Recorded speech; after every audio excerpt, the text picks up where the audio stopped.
колевката на словенската писменост, некогаш најмоќната империја на светот Македонија била фрлена на колена. Но петвековното турско робство не само што не го скршило духот на македонскиот народ, туку придонесе и граѓани од други националности да се борат за слободата на светата земја. Најбројни меѓу нив биле бугарските граѓани, кои за разлика од политиката на нивната држава, се бореле за слободна Македонија. Во македонското револуционерно и национално ослободително движење се вклучиле и голем број на учесници кои што потекнуваат од другите балкански простори, од другите балкански народи. Тоа на некој начин е и една традиција во солидарноста на револуционерно-ослободителните движења на Балканот, иако балканските народи неистовремено се ослободуваат од турската власт и создаваат своји собствени држави. Во македонското револуционерно движење, покрај учеството на бројни македонци во редовите на македонската револуционерна организација, кои што се боре и ги дадоа своите животи, исто така учествува и голем број бугари по националност, кои што исто така заедно со македонските револуционери, рамо до рамо, се бореа пред се за ослободувањето на Македонија. Со тоа тие својот животен и револуционерен пат не само што го посветија на македонското дело, туку и поголем број од нив и храбро загина во борба со турските воени сили.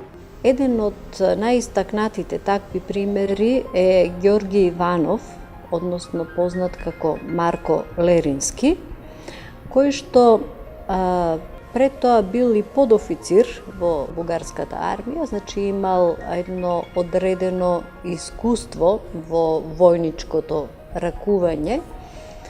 Тој во договор со Гоце Делчев во летото 1900 година заминал во југозападна Македонија, во Костурскиот и во Леринскиот крај.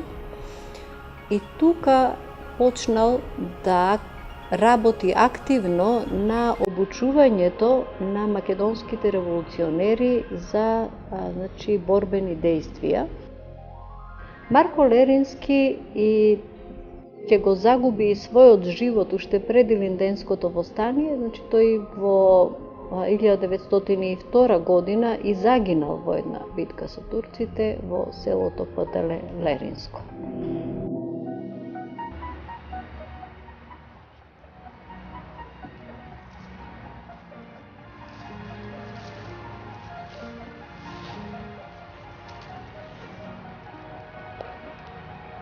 Ти, славен јунаку се оружје враг, народ поведен из земјата наша, на млади херои, под небото вишно, ти полет им даде, дух борбен им вдахна.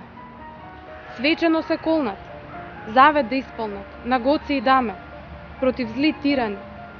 Ограждени малеш, добро те паметат, почетите твои и битките славни.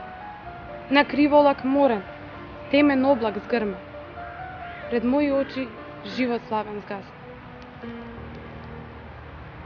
Ова е извадок од песната на еден македонски четник, кој бил сведок и учествувал во борбата на Криволак, каде што животот го загубил Христо Чернопеев. Неговото насочување дури во внатрешноста на Македонија е од страната на Ѓорче Петров. Ѓорче Петров, запознавајќи го Чернопеев, го видел потенцијалот кај него дека може да биде искористен не само како четник во четите на организацијата, туку имал потенцијал и на агитатор, и на организатор, и во таа смисла, значи, Чернопеев навлегува во внатрешноста на Македонија и активно се вклучува во организационите и револуционерните активности. Тој е близок соработник на Јане Сандански во предилинденскиот период, исто така како и Крсто Асенов, учествува активно во аферата со мисионерката Елена Стоун. Чернопеев ги спроведува двете жени, нели, Елена Стон и Катерина Цилка, и на крај дури при нивното ослободување, тој значи ги следи и се грижи за нив. Меѓу Балканските војни и Првата светска војна, значи се уште тој стои на тоа становиште да по пат на војна се разрешуваат работите, ќе влезе активно во 11-та македонска дивизија во Првата светска војна и за жал, нели, тука ќе го загуби својот живот во 1915 година во една битка на Криволак.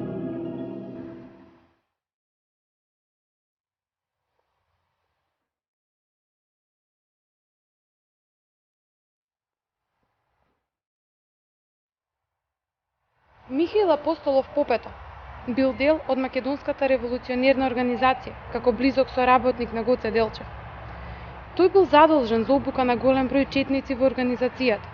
Токму затоа, тој одиграл голема улога во формирањето на Четничкиот институт на организацијата. Починал на 21 март 1902 година. Кога зборуваме за обуката на македонските четници и нивното вклучување во организацијата, не можеме да не го споменеме Михаил Апостолов Попето, роден 1871 година во село Дикања Радомирско. Тој бил резервен подофицер во бугарската армија и во Македонската револуционерна организација учествувал како близок соработник на Гоце Делчев. Тој бил еден од првите четници и војводи на организацијата во Македонија, а исто така делувал во повеќе реони на Македонија, во Гевгелиско, Тиквешко, Солунско, Кукушко и Енидже Вардарско. Во добро информираните кругови се зборува дека ангажманот на дел од бугарските граѓани во ВМРО е всушност дел од тактиката на Јане Сандански како контраофанзива на инфилтрираните бугарски поединци од страна на бугарскиот двор, кои работеле против самостојна Македонија. Еден дел од револуционерите во Македонската револуционерна организација, кои што по потекло биле родом од Бугарија, делувале во Серскиот револуционерен округ и може да кажеме дека навистина се издвојуваат како една позначајна група во македонското револуционерно ослободително движење. Заради нивниот ангажман револуционерен во Серскиот револуционерен округ, тие се познати и како серчани или како серска група. Најпознати меѓу нив се Чудомир Кантарджиев, Александар Бујнов и еден од можеби најистакнатите или највпечатливите е Тодор Паница. Тодор Паница е еден од најзначајните личности во Серската револуционерна група и тој е учесник во Македонското револуционерно дело со бугарско потекло, роден е во Орахово во 1878 година, завршува средно училиште во Варна. Во Македонската револуционерна организација се вклучува во 1902 година и действува во Скопскиот револуционерен округ како четник во четата на Никола Пушкаров. И тука ќе действува и за време на Илинденското востание. Ќе действува во Кумановско и во Кратовско. А во 1904 година веќе ќе се поврзе со Јане Сандански и ќе действува при Серскиот револуционерен округ како војвода на околиска чета во Драмска. Но веќе во 1907 година од револуционерниот суд на Серскиот револуционерен округ ќе му биде доделена задачата да го изврши убиството на Борис Арафов и Иван Гарванов, кои што биле задгранични представници во Софија. И за таа цел тој на 28 ноември 1908 година ќе договори средба со Борис Арафов во куќата на Борис Арафов во Софија и по неколку часовниот разговор со Борис Арафов и Иван Гарванов, веќе околу 10 часот вечерта, кога ќе тргне да се одија, тие да го испратат, тој ќе се заврти и со истрели ќе ги уби, ќе ги ликвидира. Подоцна тој ќе емигрира за Кралството Југославија, па ќе емигрира и за Виена, за Австрија, и веќе таму ќе се поврзе со левото крило на внатрешната организација, односно ќе соработува со Петар Чаулев, Димитар Влахов и ќе учествува во подготовките на програмата на Мајскиот манифест, кој што значи обединување и единство на македонските револуционерни сили. За таа цел, за тоа што останал доследен на програмата на Мајскиот манифест, ќе му биде пресудена смртната казна од тогашното раководство на внатрешната организација, на чие чело бил веќе Ванчо Михајлов, а задачата за извршување на смртната пресуда на Тодор Паница била доделена на Менче Крничева, Мелпомени Крничева, и таа веќе Мелпомени Крничева била семеен пријател на Тодор Паница, и за да го изврши овој атентат, таа купила карти за представата Бергент во Бургтеатарот во Виена, и на представата биле присутни Тодор Паница со неговата сопруга, неговиот добар пријател Јане Богатинов, и во моментот на представата, во моментот на молњи и грмотевици, и кога се затемнил амбиентот, таа го искористила тој момент и со неколку истрели успеала да го убие Тодор Паница, го ранила неговиот другар Јане Богатинов, избегала, меѓутоа била фатена од австриската полиција. Менче Крничева била осудена на 8 години затвор, меѓутоа заради болеста била брзо ослободена, а во Бугарија била дочекана како херој. Брзо потоа таа ќе му стане жена на Ванчо Михајлов.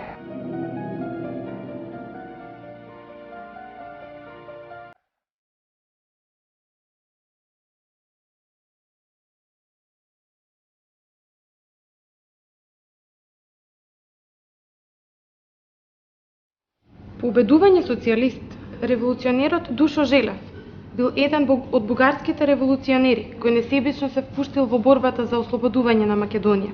Исто така, тој бил еден од основачите на револуционерниот кружок Трајко Китанче.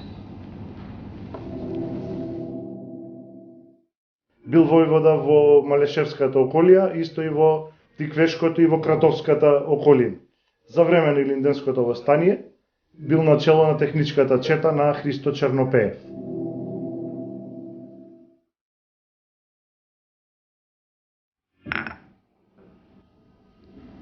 Никола Пушкаров е агитатор и организатор во Македонската револуционерна организација, во Скопскиот револуционерен округ, како и во други градови: Тетово, Кочани, Кратово, Крива Паланка. Учествувал и во Илинденското востание и заедно со останатите македонски дејци го актуализирал прашањето за самоопределување на македонскиот народ. Ношто интересен податок е што, например, учеството на овие бугарски револуционери само во Тиквешијата, значи од основањето на организацијата, па до 1905-6 година, учествувале, значи само во Тиквешијата се смета дека учествувале околу 7-8 бугарски револуционери, значи бугари по потекло, кои што дадоа голем печат не само на организирањето на револуционерните комитети во Тиквешијата, туку и во борбата со турските воени единици, како што биле пред се Петар Јуруков, кој што бил првиот тиквешки околиски војвода.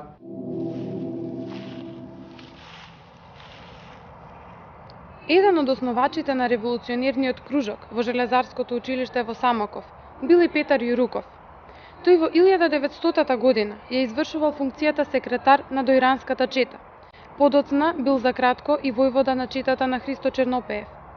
Во 1905 година бил застрелан и по кратко лекување на 18 јануари 1906 година тој почина. Многу од дејците со бугарско потекло имале и високо образование низ европските, значи, високи школи, но сепак се одлучиле да се вклучат во четничкото движење во Македонија и еден од нив е и Параскев Цветков, роден во 1875 година во Плева. Параскев Цветков е еден од бугарските револуционери кој храбро загинал за слободата на Македонија. Тој сред својата агитаторска дејност сред македонскиот народ ќе ја објасни крајната цел на борбата, дека се борат за Македонија и нема да дадат ниту педа од македонската земја на Србија и Бугарија. Атанас Бабата е бугарски револуционер во македонското револуционерно дело. Роден е во Синитево, Пазарџик, 1875 година. Рано останал сирак, без својот татко, и заедно со своите сестри нив ги растела, ги одгледувал нивната мајка. Во 1897 година влегува веќе како член во организацијата и влегува во четата на поручник Антон Бузуков.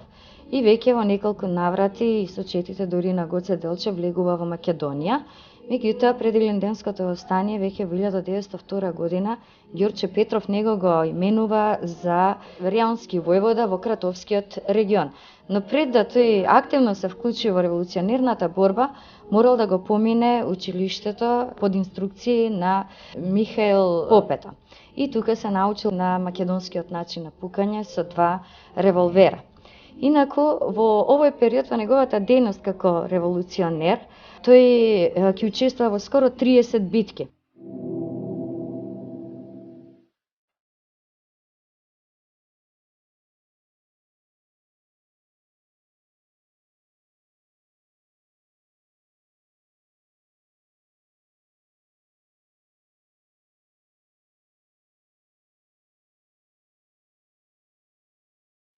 Обземен од идејата директно да помогне во реализирањето на ослободителната програма на македонската револуционерна организација, Михаил Герџиков до крајот на својот живот се посветил на борбата за независна Македонија. Тома Давидов е роден во Ловеч во 1868 година, завршува медицински факултет, но потоа учествува и како доброволец во 1885 година во Српско-бугарската војна.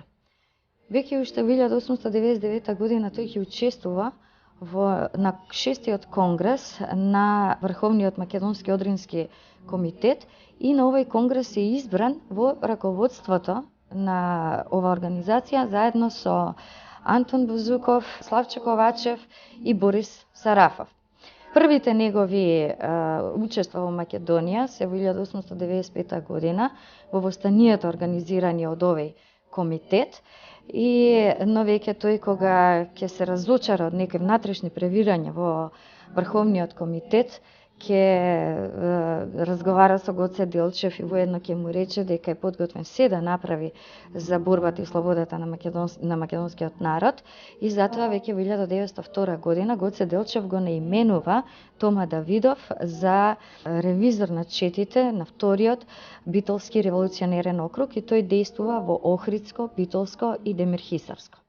Во текстот публикуван во 1927 година во илустрација Илинден, во едни спомени на Јордан Пиперката, се спомнува и за дејноста на Тома Давидов, како ревизор на четите, уште пред Илинденското востание, како го кревал моралот на населението, ја пропагирал борбата со неговијата висока става и мирен, кроток дух.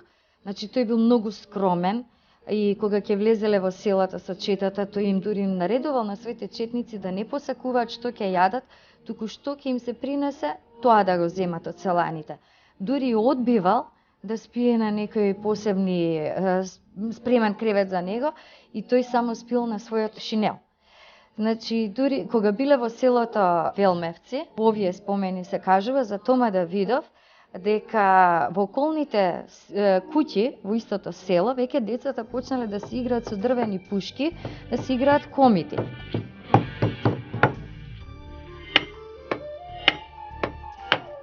Васе, многу е добра пушката.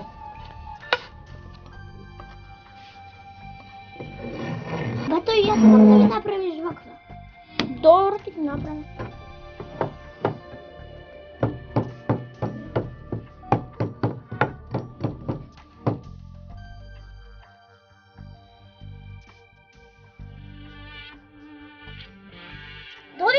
од комитите. Добро, бато.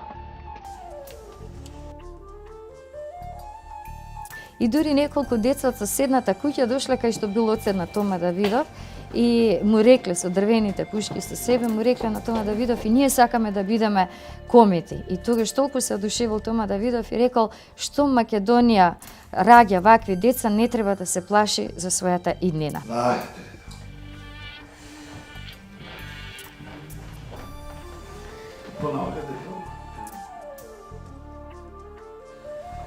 Мирно! Војводо, ние сакаме да бидеме комити, да се бориме за Македонија. Земете не за да се бориме. Што Македонија раѓа такви деца? Нема никогаш да ја снема. Така е, војводо. Тома Давидов на 15 март 1903 година во селото Оздолени со своите 18 комити ќе падне во судар, ќе се судри со банда на Баши Бозукот и во оваа неколку часовна битка тој ќе загине. Неговата смрт е позната како Давидова афера и после неговото убиство ќе настрадаат како обвинети 164 лица. Тој ќе биде погребан во Платино, во градиште и на истото место во црквата Свети Ѓорѓија со сите почести на еден војвода, на еден комита и неговиот комитски саркофаг ќе биде носен од комитите на 3 пушки. Неговиот гроб, уште познат како Давидов гроб, понатака бил и како еден вид аджилак каде што оделе комитите. Пејо Воров е еден од најистакнатите бугарски дејци, особено истакнат во неговата поетска, драмска и публицистичка дејност. Значаен е и за бугарската литература и бугарската историја, но и за македонската историја, како човек кој што преку неговата дејност оставил историски извори кои што сведочат, и за дејствувањето особено на Гоце Делчев. Пејо Воров е човекот кој што исто така ќе се истакне како прв биограф на Гоце Делчев, како главен редактор на весникот Дело.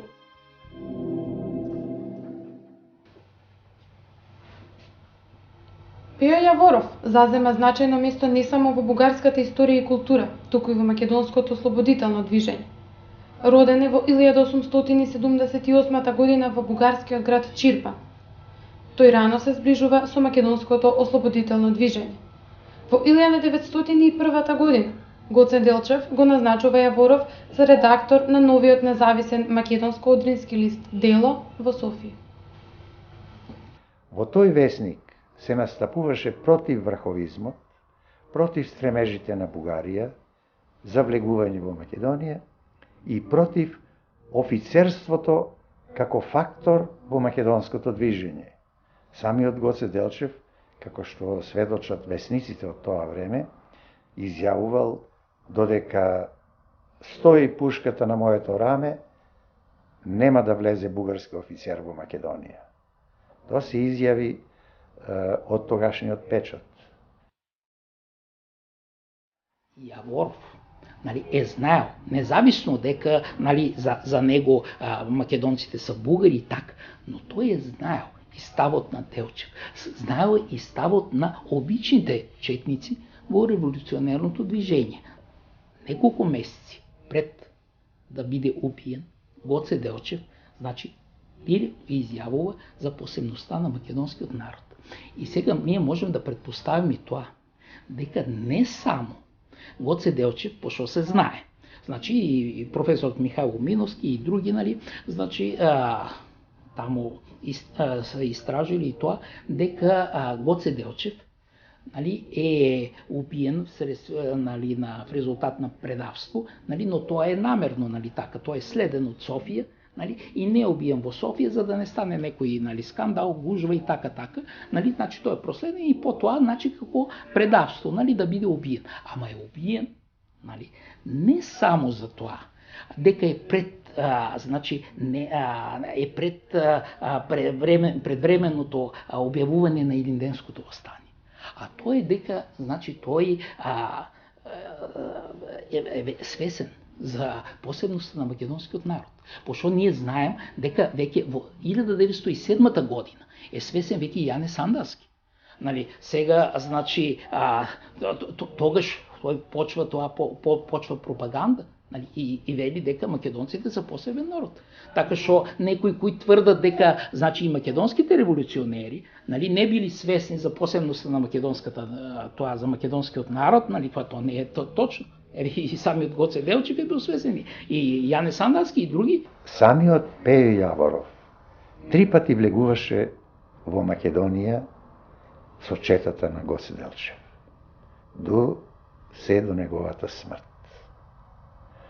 Таму тој дава описи во своите дела, особено во неговата книга Хајдушки копненија, спомени од Македонија, и посебно во монографијата за Гоце Делчев, што беше објавена 1904 година, една година по смртта на Гоце Делчев, во која даде прва биографија на Гоце Делчев пополна, заедно со друга документација за организацијата, и кога навистина, благодарејќи на прекрасното перо, стил, усет на Пејо Јаворов, го представи Гоце Делчев како идеален јунак, патриот и пред се човек, човечен човек.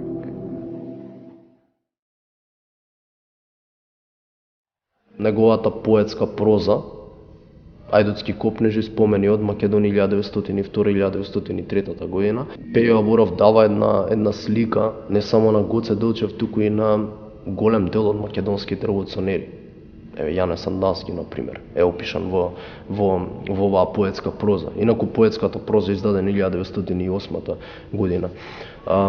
Тука се објасните всушност трите походи на Пејо Јаворов заедно со Гоце Делчев во, како што е именувано, поробена Македонија. Во биографијата на Гоце Делчев, која што представува мала книжка на значаен историски извор, е представен всушност краткиот, но богат револуционерен век на македонскиот идеолог. Всушност, оваа мала книжка, оваа биографија представува еден извор на македонски случувања до Илинденското востание. Тука Гоце Делчев е представен како главен изразител на македонското ослободително дело во предилинденскиот период. Значи, Гоце Делчев е представен како мислата, како нескршливата вера, која што ги обзела сите останати македонски дејци и сите кои што действувале во рамките на македонското револуционерно дело. Од друга страна пак, Гоце Делчев е представен како човекот кој што се бори против тиранијата, човекот кој што се бори за страдалните македонски души, е представен како учителот на сите македонски дејци. Ете, во таа смисла треба да се гледа, треба да се анализира и треба да се прифати правичниот ангажман на Пејо Јаворов во македонското револуционерно движење. И не само тоа, тој е голем почитувач лично на Гоце Делчев и негов сподвижник, што во 1901 година влегол своевремено со чета во Македонија за да го почувствува четичкиот живот, има и борбата на македонските револуционери. Следната 1902 година повторно влегол со чета, но уште поинтересно е тоа што тој е сподвижник директен на Гоце Делчев по донесувањето на одлуката за востание. По насоветување во Софија, кое што доаѓа како реакција на иницијативата на Карванов за свикување на конгрес во Солуна, кој што се носи одлука за востание, Делчев, согласно своите определби за концептот на македонската борба, влегува на територијата на Македонија за на дело да покаже дека наместо масовно востание е подобре да се пристапи кон изведување на силни терористички акции, со кои што треба да се предизвика вниманието на Европа, и се разбира, Делчевиот концепт понатаму е со она што го проповедаше и Ѓорче заедно со Делчев на советувањето во Софија, значи без официјално прогласување на востание да се создаде состојба на перманентно востание, а тоа значи повторно засилување на терористичките активности во Македонија и засилување на дејноста на сите чети во Македонија. На тој начин, без официјално да се прогласи востание, сепак состојбата да дојде до ситуација на востание Бидејќи, според размислувањето на Ѓорче Петров, со таквата концепција на борбата, подолго можело да се издржи во борба, подолго можело да се држи македонското прашање отворено, а со тоа сметале дека колку подолго ќе се држи отворено македонското прашање, дека полесно може да се предизвика вниманието на Европа, вниманието на дипломатијата и тие да извршат притисок врз османлиската држава за спроведување на реформи во Македонија. Ете во една таква констелација Гоце Делчев влегува во јануари во внатрешноста на Македонија и се движи пред се во Серскиот округ.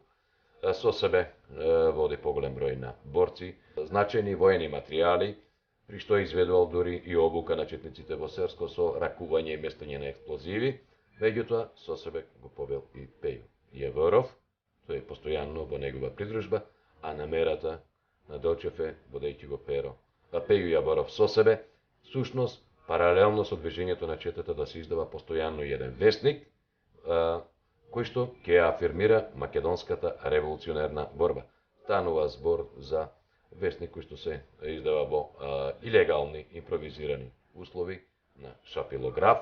Насловот на вестникот е Слобода или смрт и всушност Пејо Јаворов во едни такви сложени услови, движејќи се со четата на Делчев, постојано овие 2 месеца, значи, ќе објавува се што се случува во Македонија, но и ќе излегува со своји статии, се разбира има и други соработници во вестникот, но тој е главниот редактор на вестникот во кој што се промовира оној концепт на борбата за кој што се залагал Гоце Делчев. Во вестникот Смрт или Слобода, Јаворов ги објаснил неговите ставови, исто така тука опфаќа прашања, општи прашања во однос на смислата и целите на борбата за слобода.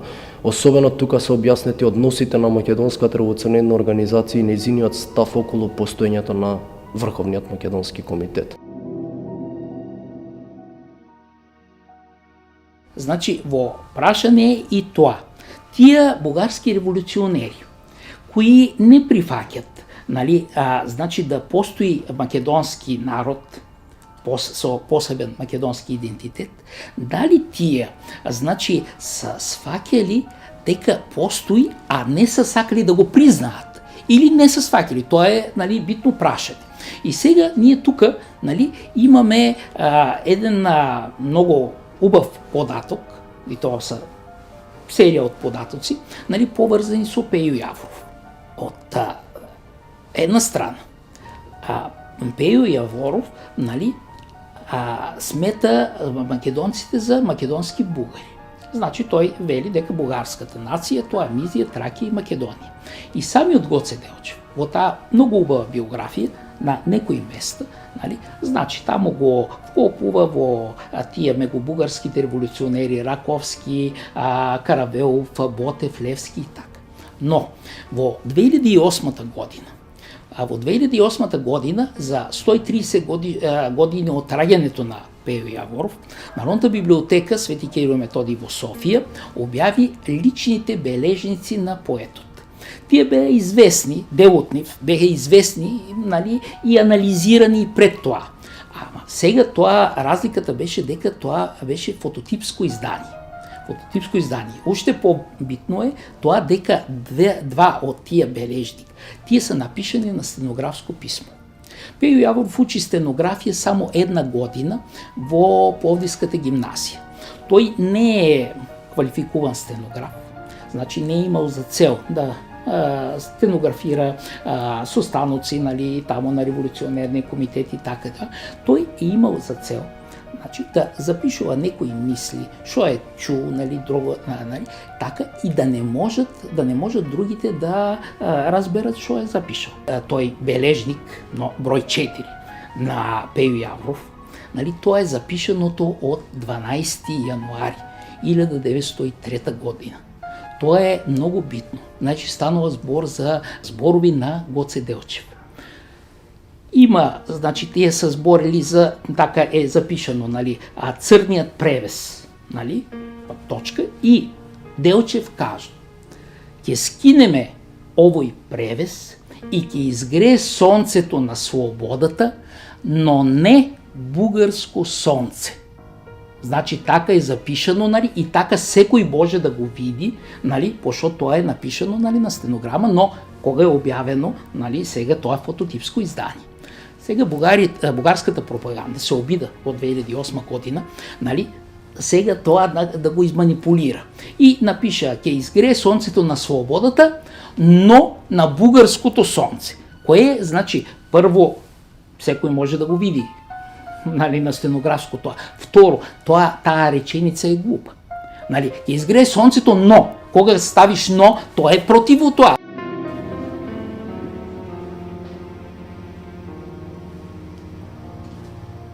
Во своите 7 одделно искаени лирски раскази, посветени на конкретни случувања од дружбата со Гоце Делчев, Пео Јаворов ке наслика цела галерија на ликови на значени македонски револуционери: Дедо Илија Крчовалијата, Филипов, Ата Насташовалијата, Баждаров, Гуштанов и други. А знаменита ќе остане и песната, подпишана со својрачна посвета на Гоце Делчев.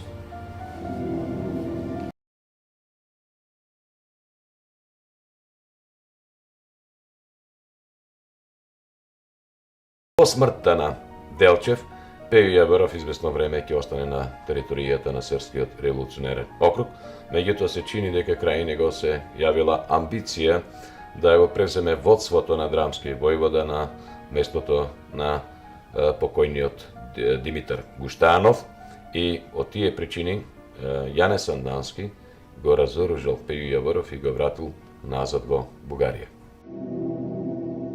Пејо Јаворов по смртта на Гоце Делчев се приклони по Рилскиот конгрес кон крилото што го водеа Тодор Александров, Протугеров и Чаулев. Пејо Јаворов беше и член на задграничното представништо на организацијата и во својство на член на ова представништо, тој во април 1914 година, значи скоро половина година пред неговата смрт или пред неговото самоубиство, тој, незадоволен од решенијата на Букурешкиот мировен договор, че испрати декларација до европската јавност во која отворено протестира против поделбата на Македонија, значи незадоволен од решенијата на Букурешкиот мировен договор, нагласувајќи дека Македонија се наоѓа уште во поголемо робство, дека револуционарната организација нема да го положи оружјето и понатаму ќе действува воено. И на крајот од оваа декларација, тој меѓу другото ќе напише дека револуционарната организација, која што за момент ќе го положи оружјето, е приморана повторно да го земе и дека организацијата застанува на истата неизмената позиција, односно ќе се бори за автономија на Македонија. Трагедијата на Пејо Јаворов настапува подоцна. Тој војуваше и друга војна.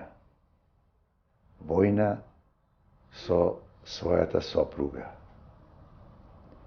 Имаше една убава жена, разведена, која беше од високото општество во Бугарија, која беше влюбена смртно во него, но и тој во неа, но таа беше многу љубоморна, горделива и често имаше кавги и расправи околу тие предизвици на љубомората. Една ноќ, по враќањето од една збирка со пријатели, раздразнета од тоа што Јаворов погледнал кон една друга поетеса, во која таа се сумневала дека Јаворов има некакви врски, настанува жестока кавга во нивниот дом. При тоа, таа зема пиштол и се самоубива. Кога го гледа тоа, Јаворов самиот го зема пиштолот и си стрела во главата. Но тој останува жив, само полуслеп, и подоцна цела година тој мора да се влечка по судовите во Бугарија за да докаже дека не ја убил својата сопруга, дека самата таа се самоубила. И бидејќи тоа не можеше да го докаже во текот на цела една година, разочаран, тој испива отров и со пиштолот се застрела.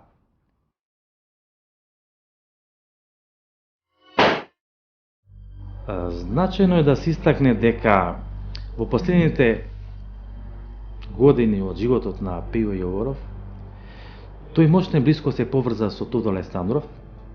Тоа нивно пријателство е поблиско од 1911 година, кога Тодор Александров е назначен за член на ЦК на организацијата. А тоа нивно пријателство ќе биде уште поголемо по првото самоубиство на Пејо Јаворов, кој што го изгубил едното око, и во тие моменти Тодор Александров не само материјално што му помагал, испраќајќи го во Виена на лечење, туку и како што велат современиците, пријателите на Пејо Јаворов, секоја посета на Тодор Александров за Пејо Јаворов значило едно големо отпуштање, големо задоволство кај него, а така што еден ќе рече дека посетата на Тодор Александров, значи на Пејо Јаворов, кај него предвизикуваше една закрепнувачка инекција. А тоа се гледа и од фактот што последната фотографија, значи пред самоубиството на Пејо Јаворов, беше токму со Тодор Александров во неговиот дом, а исто така и последното писмо, последното простално писмо на Пејо Јаворов пред да се самоубие, беше испратено до Тодор Александров. Земјата, која беше и остана, преголема за многу поетски пера, роди јунаци и прими многу добронамерници. Нивната крв раскажува. Македонија ја чува тајната на трпението до конечно ослободување.